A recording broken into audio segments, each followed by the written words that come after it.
आज हम बात करेंगे एक ऐसे शख्स की जिसका सपना तो था देश की वर्दी पहनने का, लेकिन देखिए किस्मत ने उसके हाथों में बंदूक थमा दी। ये कहानी है एक नौजवान जसकिरत सिंह रांगी की, जो पहले बदले की आग में जलता है, फिर एक गुमनाम जासूस बनता है और आखिर में एक ऐसा भूत बन जाता है जिसका कोई नाम, कोई पहचान, कुछ भी नहीं बचता। जसकीरत का ये जो सफर है ना, इसमें कई उतार चढ़ाव आते हैं। तो चलिए इस कहानी के 6 सबसे अहम पड़ावों पर नजर डालते हैं। शुरुआत होगी उसके एक निजी बदले से, फिर देखेंगे कि कैसे मौत के दरवाजे से लौटकर वो एक जासूस बन जाता है, और अंत में हम बात करेंगे उस खामोश बलिदान की जो शायद ही कभी किसी को पता चलता है। तो चलिए शुरू करते हैं। तो ये कहानी है जसकीरत सिंह रांगी की, एक आम नौजवान जिसका बस एक ही सपना था, फौज में भर्ती होकर देश की सेवा करना। लेकिन उसकी पूरी जिंदगी एक झटके में तबाह हो जाती है। सोचिए, सिर्फ 15 दिन, बस 15 दिनों में सब कुछ बदल गया। एक छोटा सा जमीनी विवाद इतना बढ़ जाता है कि स्थानीय एमएलए के गुंडे जसकीरत के पिता और बहन की बेरहमी से हत्या कर देते हैं। और जब सिस्टम से इंसाफ की कोई उम्मीद नहीं बचती, तब जसकीरत फैसला करता है कि वो अपना इंसाफ खुद करेगा। और देखिए, विडंबना तो ये है कि अपने परिवार का बदला लेने की कीमत उसे अपनी ही जान देकर चुकानी पड़ती है। जिस कानून की रक्षा करने का उसने कभी सपना देखा था, वही कानून उसे मौत की सजा सुना देता है। मगर ठीक उस वक्त जब उसे फांसी के लिए ले जाया जा रहा था, किस्मत ने एक ऐसा दाव खेला जिसकी किसी को उम्मीद नहीं थी। उसे एक मौका दिया जाता है, एक चॉइस। या तो एक अपराधी बनकर फांसी पर चढ़ जाओ, या फिर अपनी पुरानी पहचान, अपनी पूरी जिंदगी को हमेशा के लिए मिटाकर देश के लिए एक नया जन्म लो। अब वो जसकीरत सिंह नहीं रहेगा, अब वो होगा हमजा, नेशनल सिक्योरिटी एजेंसी का एक गुमनाम हथियार। ये offer national security adviser Ajay Sanyal का था, और ये सौदा आज़ादी का नहीं था बल्कि एक मकसद का था। जसकीरत को अपनी पहचान, अपनी पूरी हस्ती को मिटाना होगा, ताकि वो देश का एक ऐसा हथियार बन सके जिसका कोई वजूद ही ना हो। अब हमजा बनकर उसका पहला मिशन शुरू होता है। उसे एक बिल्कुल नई पहचान के साथ पाकिस्तान भेजा जाता है, जहां उसका काम है दुश्मन के सबसे खतरनाक गढ़ कराची अंडरवर्ल्ड में अपनी जगह बनाना। कराची के सबसे खूंखार इलाके लियारी में हमजा एक बहुत ही शातिर और क्रूर चाल चलता है। वो 2 बड़े गैंग्स को एक दूसरे के खिलाफ ऐसा भड़काता है कि वो आपस में लड़कर ही खत्म हो जाते हैं।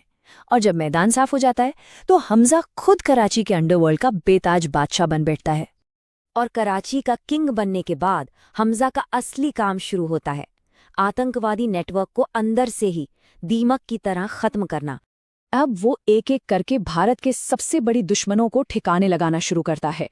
कंधार हाईजैकर्स ज़हूर मिस्त्री से लेकर नकली नोटों के सरगना जावेद खनानी तक, हर एक का सफाया उसे अपने असल टारगेट के और करीब ले जा रहा था। खतरा कितना बड़ा था, इसका अंदाजा तब लगता है जब हमजा को एक भयानक साजिश के बारे में पता चलता है। 60,000 करोड़ के नकली नोट, जो भारत की अर्थव्यवस्था को पूरी तरह से बर्बाद करने के लिए तैयार थे। ये लड़ाई अब सिर्फ गोलियों की नहीं थी, ये नोटों की जंग थी। लेकिन मिशन के बीच में कहानी एक बहुत ही दर्दनाक मोड़ लेती है, जब उसका अतीत अचानक उसके सामने आ खड़ा होता है। भारत से ड्रग्स की खेप लेने आए लोगों में कोई और नहीं बल्कि उसका अपना बचपन का दोस्त पिंदा भी शामिल था। ये एक ऐसी सिचुएशन थी जिसने हमजा को तोड़ कर रख दिया। दोनों के बीच हुई झड़प में गलती से पिंदा की जान चली जाती है, और इस हादसे का बोझ हमजा को हमेशा के लिए और भी अकेला कर देता है। जैसे जैसे हमजा अपने आखिरी टारगेट्स के करीब पहुंचता है, वैसे वैसे उसके दुश्मन भी उस पर शक करने लगते हैं। अब शिकारी खुद शिकार बनने वाला था। शक की एक छोटी सी चिंगारी सालों की मेहनत को राख कर देती है। जब पुलिस हमजा की पत्नी यलीना से पूछताछ करती है, तो वो अनजाने में उसकी असली पहचान जाहिर कर देती है, और इसी के साथ हमजा की जान पर बनाती है। हमजा जानता था कि उसका राज खुल चुका है, इसलिए वो एक आखिरी बहुत ही खतरनाक जाल बिछाता है, अपने सभी दुश्मनों को एक ही बार में खत्म करने के लिए। वो हथियारों की एक डील का नाटक करता है, लेकिन उन हथियारों के बक्सों में बम छुपे होते हैं, और इन्हीं शब्दों के साथ वो उन बमों को उड़ा देता है और अपनी मौत के लिए बिछाए गए जाल को ही अपने दुश्मनों की कब्रगाह बना देता है। उस जबरदस्त धमाके के बाद हमजा को पकड़ लिया जाता है और यहीं से उसकी इस अविश्वसनीय कहानी का आखिरी अध्याय शुरू होता है। लेकिन कहानी यहीं खत्म नहीं होती।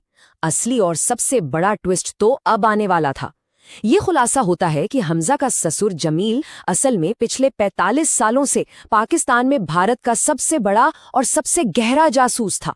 एक परछाई की तरह वो हमेशा हमजा की हिफाजत कर रहा था। यह मिशन हमजा की सोच से कहीं ज्यादा बड़ा था। बलिदानम परमो धर्मः, मतलब बलिदान ही सबसे बड़ा कर्तव्य है। यही वो सिद्धांत था जो जसकीरत जैसे एजेंटों को सिखाया जाता था। उसकी हर कुर्बानी, उसका हर फैसला बस इसी एक लाइन पर टिका था। जब हमजा भारत लौटता है तो वो छिपकर दूर से अपने परिवार को देखता है, और अब उसे अपनी जिंदगी का सबसे मुश्किल, सबसे दिल तोड़ने वाला फैसला लेना था। वो अपनी खुशी, अपने परिवार, अपने प्यार को देश की सुरक्षा के लिए कुर्बान कर देता है। वो जसकीरत की जिंदगी को हमेशा के लिए पीछे छोड़कर हमजा बनकर वापस उन्हीं परछाइयों में लौट जाता है। जसकीरत की जिंदगी की कहानी इतिहास के किसी गुमनाम पन्ने में हमेशा के लिए दफन हो जाती है, और उसकी ये कहानी हमें एक बहुत गहरे सवाल के साथ छोड़ जाती है कि देशभक्ति की असली कीमत आखिर होती क्या है, और उस कीमत को चुकाने के बाद इंसान के पास बचता क्या है।